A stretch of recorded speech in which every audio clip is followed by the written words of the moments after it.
walaalayaal mudanayaal iyo marweyn waxaan ahay muwaadin Soomaaliyeed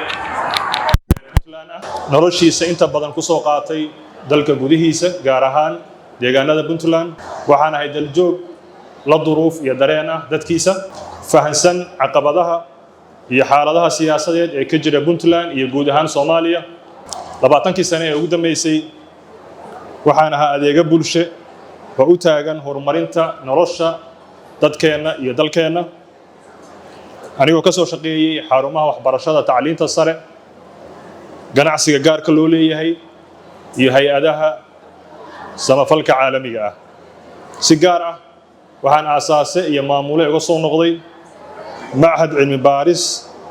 تابقل نقضي soo saaray cilmi baarayaal aqoon waxtar leh ku biiriyay hay'adaheena dalka una abuuray fursado shaqo dhalinyaro dalka iyo dibadiisa ku soo baratay waxaan soo hogaamiyay guddiga doorashooyinka Puntland ee horseeday inay hirgasho doorasho dimuqraadi ah tii ugu horeysay muddo 57 sano kadib ka dhacda deegaanada Puntland taas oo ay dadka reer Puntland ku dhiibteen codkooda si daahfuran anagoo daacadnimo ku wajahnay damicii xukuumadda ee xagaldaacinta doorashadaas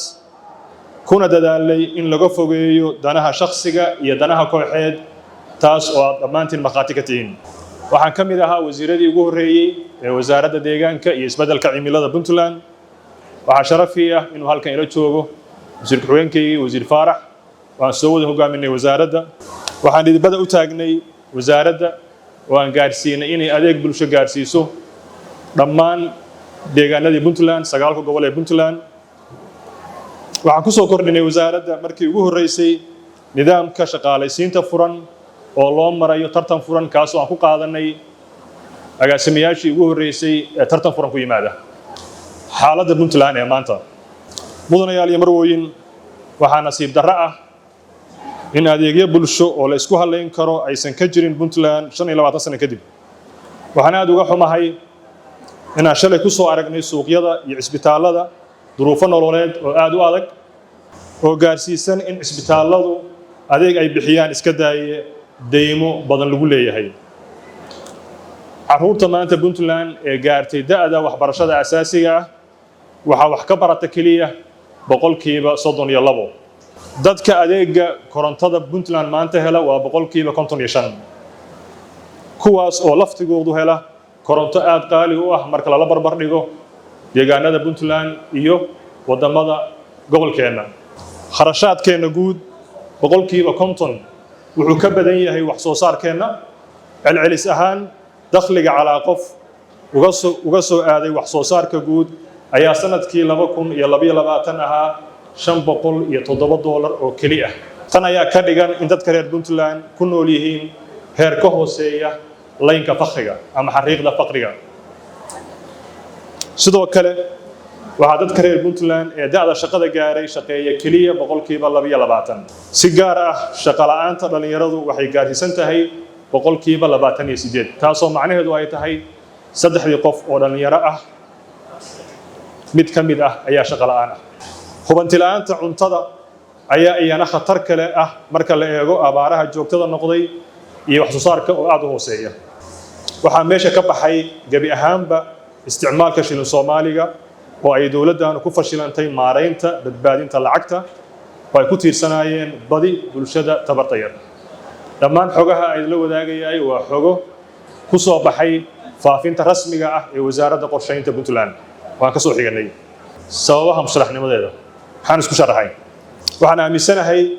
inaan leeyahay khibrad iyo aqoon aan dib ugu habayn karo nidaamka dawliga ah ee Puntland ee dhutinaya waxna ka bedeli karo nolosha dadka reer Puntland waxaan hoogaal u ahay maraaxiladii iyo marxaladihii Puntland ay soo martay ee dhaqan dhaqaale bulsho iyo siyaasadeed taasoo ka dhigan inaan wax iga xumaan doonin ogaal darro ama ogaal la'aan inaan xambaarsanahay aragti isbedel oo ku salaysan isla xisaabtan iyo xaqsoor taas oo muhiim u ah tayeynta hay'adaha dawliga ah saraynta sharciga iyo helitaanka cadaalad bulsho barnaamijkayga siyaasadeed walaalayaal marka aan qiimeeyay duruufaha bulsho kuwa maamul dhaqan dhaqaale iyo siyaasadeed ee na haysta waxaan wax ka qaban doonaa arrimaha soo socda alla idankii haddii aan ku guulaysto kursiga. kow, jihaynta siyaasadda oo ku dhisan wadatashi iyo xoogaalnimo. waxaa aragti midaysan oo talo bulsho ku dhisan ku wajihi doonaa xiriirka dowladda federaalka iyo dowladaha xubnaha ka ah. labo, waxaan tayayn doonaa hay-adaha muhiimka u ah isla xisaabtanka sida garsoorka iyo hantidhowrka. saddex,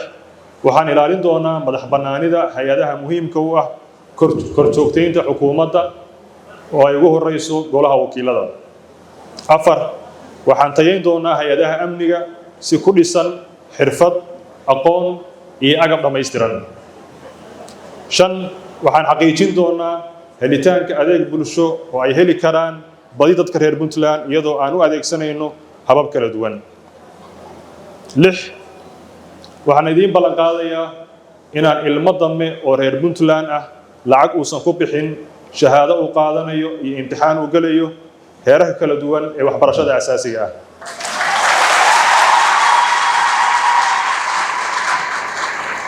toddoba, waxaan sidoo kale meesha ka saari doonaa hubanti la'aanta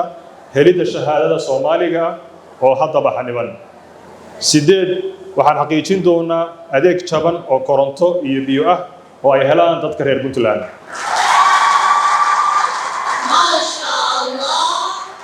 sagaal, waxaan xoogga saari doonaa badqabka deegaanka iyo ka hortagga saamaynta abaaraha soo noqnoqday iyadoo la xoojinayo adkaysiga bulshada reer guuraaga ah. toban, waxaan dhiirigelin doonaa wax soo saarka gudaha iyo suuqgeyntiisa. koob iyo toban, waxaan sidoo kale abuuri doonaa jawi la isku halayn karo oo soo jiita maalgashiga ajnabiga ah iyo maalgashiga Soomaalida. labiyo toban, waxaan xoogga saari doonaa horumarinta kaabayaasha dhaqaalaha oo ay ugu horeeyaan wadooyinka, garoomada diyaaradaha iyo dekedaha. waxaan aad uga xumahay mashruucii ugu ballaarnaa oo waddo oo Puntland isku tashi ku dhisanayso maanta inuu fadhiyo oo ah waddada Ceel Daahir Ceerigaabo. waxaan ka mid ahaa guddigii ugu horreeyey oo dowladdu u magacowdo dhismaha waddada. waxaan ballan qaadayaa haddii ilaahay xilka igu guuleeyo mashruuca koowaad oo kaabayaasha dhaqaalaha waddooyinka inuu noqon doono dhammaystirka waddada Ceel Daahir ilaahay idankiisa. saddex iyo toban, waxaan xakameyn doonaa sicir bararka annagoo samayn doona hab dib loogu soo celiyo kalsoonida isticmaalka lacagta shilin Soomaaliga oo bulshadeena ku tirsanaysa. afar iyo toban, waxaan xoojin doonaa kor u qaadidda dakhliga iyo ku dhaqanka miisaaniyadda. shan iyo toban, waxaan abuuri doonaa fursado kor loogu qaadayo ka qaybgalka suuqa shaqada oo hadda maraya 22% oo aan gaarsiin doono ilaahay idankii 50%. lix iyo toban, waxaan abuuri doonaa 3 sanduuq oo kala ah sanduuqa horumarinta kaabayaasha dhaqaalaha, sanduuqa horumarinta dhalinyarada iyo sanduuqa horumarinta agoomaha iyo dadka baahiyaha gaarka qaba. toddobiyo toban, waxaa naga go'an dhammaystirka dimuqraadiyad dhab ah oo aan lagu danaysanayn oo aan koox iyo qof gaara u danaynayn ee ummaddu u dhaxayso sidii aad nooga barateenba. siddeed iyo toban, waxaa dhowaantan soo xoogaystay amni darrada badda Soomaaliya gaar ahaan kuwa Puntland iyadoo ciidamadii amniga badda loo adeegsanayo dana siyaasadeed. waxaan xoogga saari doonaa amniga badaheenna annagoo kaashanayna ciidamadeeda wadaniga ah iyo saaxiibada iyo dowladaha caalamiga ah. walaalayaal, barnaamijka siyaasadeed ee aan ka soo sheekeeyey waxaa lafdhabar u ah 3 arrimood oo aan rabno 5 sano kadib haddii Ilaahay yiraahdo in aan si dhab ah u hirgelino. kow, dhismaha iyo tayeynta hay'ado dawli ah oo kala madax bannaan isna kor joogteeya una dhammaystiran yihiin wax walba oo ay hay'adahaas u baahnaayeen. dalkii uu ka hayda wanaagsan yahay, waa ka dhaqaale fiican yahay, waa ka amni badan yahay, waa ka cadaalad badan yahay, waa ka adeeg fiican yahay, waa ka maamul wanaagsan yahay, waana ka rajo wanaagsan yahay. hay'ado dawli ah oo waxtar leh ayaa bulshada gaarsiin kara adeeg dhab ah hay-ado shaqooyinkoodu daha furan yahay la isla xisaabtamayo isna kor joogtaynaya ayaa si dhab ah u hirgelin doonaa ilaahay idankiisa qodobka labaad waa dadka inaan u cadaalad samayno dhinac walba u xaq soorno gaar ahaan matalaadda shaqaalaysiinta iyo hirgelinta mashaariicda horumarineed si aan u adkayno midnimada iyo wadajirka dadka reer Puntland qodobka saddexaad waxa weeye nolosha dadka inaan isbedel dhab ka samayno dhinacyada dhaqaalaha wax soo saarka shaqo abuurka iyo adeegyada bulshada falsafada ama aragtida isbedel ee aan wadno miraheedu waxay noqonayaan saddexda arrimood ilaahay idankiisa xiriirka dawladda federaalka waxaan wada tashi sal ballaaran la yeelan doonaa qaybaha kala duwan ee bulshada iyo dhaqanka si loo gaaro aragti midaysan oo lagu wajaho isfaham waaga Puntland iyo dawladda federaalka waxaan ku dadaali doonaa in xal loo helo muranka iyo isdiidooyinka siyaasadeed ee soo noqnoqday waxaan ku matali doonaa reer Puntland aragti aan ku dhisnayn rabitaan shakhsi iyo mid kooxeed midna ee ku dhisan mabaadi iyo istiraatiijiyad cad oo ay ku jirto danta reer Puntland iyo guud ahaan danta dadka Soomaaliyeed isqabqabsiga soo noqnoqday waxa asal u ah dhamaystir la'aanta dastuurka dawladda federaalka ah oo laga fara buuxsan waxaan ugu baaqayaa dawladda federaalka ah in aysan ku degdegin go'aanka gaarista arrimaha masiiriga ah sida wax ka beddelka dastuurka iyadoo Puntland ay ka maqan tahay miiska wada xaajoodka dastuurku waa heshiis bulsho wuxuuna u baahan yahay wada tashi iyo talo qaran sax iyo cadaalad ma ahan in dawladda iyo dadka reer Puntland lagu simi waayo dhamaystir dastuur ay qayb ka yihiin waxaan sidoo kale aaminsanahay in aan la siyaasadayn adeegyada bulsho iyo mashaariicda horumarineed ee ay ka faa'iideysan lahaayeen boqolaal iyo kumanaan bulsho Soomaaliyeed waxaad la wada socotaan waxaa maanta xaniban badi mashaariicdii bangiga adduunka uu ka fulin lahaa Puntland waxaan u baahannahay inaan kala soocno arrimaha siyaasadeed ee u baahan wada xaajoodka iyo arrimaha la xiriira adeegyada bulsho ee loogu talagalay inay wax ka qabtaan nolosha bulshada gaar ahaan kuwa nugul waxaan xoogga saari doonaa inaysan dib u dhicin in la siyaasadeeyo adeegyada bulsho iyo mashaariicda horumarineed hadday dhacdana la iskala xisaabtamo waxaan sidoo kale xoogga saari doonaa inaan hagaajino xiriirka nagala dhaxeeya dawladaha xubnaha ka dawladda federaalka annagoo si dhow iskaga kaashan doona horumarinta dhaqaalaha amniga maamulka iyo siyaasad xasiloon oo ku dhisan wada shaqayn qadiyadda SSC Khaatumo waxaan mar kale adkaynayaa mowqifkayga garab istaagga iyo walaalnimada ee ku aadan bulshada SSC Khaatumo annagoo xoojinayna go'aanka hoggaanka dhaqanka iyo siyaasadda ee ku salaysan rabitaanka bulshada SSC waxaana si buuxda ugala shaqayn doonaa inay xaqiijiyaan higsigooda ku aadan horumarka xasiloonida iyo xoojinta maamulka SSC Khaatumo waxaan garab walaalnimo siin doonaa maamulka SSC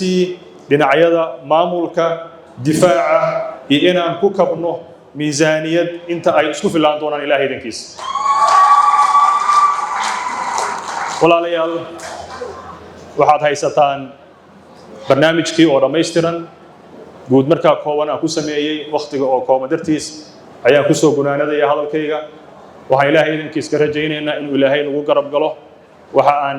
niyadda wanaagsan iyo qorshaha wanaagsan oo aanu soo bandhignay haddii ilaahay nagu guuleeyo inaan kaga dhabayno aad iyo aad waa mahadsantiin salaamu calaykum waraxmatullah